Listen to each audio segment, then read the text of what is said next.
దేశాన్ని షేక్ చేస్తూ ఉన్న చరిత్ర, దేశాన్ని కుదిపేస్తూ ఉన్న సంచలనాత్మకమైన బ్రేకింగ్ న్యూస్.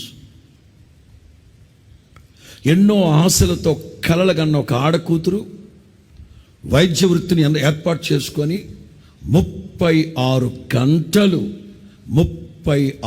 గంటలు నిరవధికంగా డ్యూటీ చేసి అలసిపోయి ఆదమరిచి పడుకొని ఉంటే మగ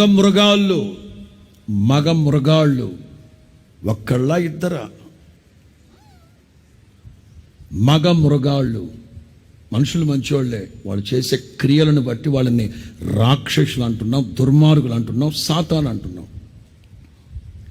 ఈ మగ మృగాళ్ళు చేసింది చేయకుండా పైగా ఇప్పుడు ఏం చెప్తున్నారు?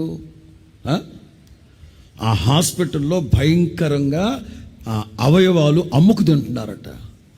మనిషి అవయవాలు అమ్ముకు తింటున్న కుక్కలు మగ మృగాలు ఉన్న హాస్పిటల్ ఉన్న వాళ్ళందరూ. పైగా ఆడకూతురు చంపేసి ఈ డాక్టర్ చదివి ఆడపిల్లలందరూ వ్యభిచారం చేస్తున్నారు, అందుకని అటు ఎవడో చేసి చంపేశాడని మరలా పైగా ఏం వేస్తున్నారు? ఒరే మీరు మనుషులా? ఎవరికి ఎట్లా పుట్టారా మీరు?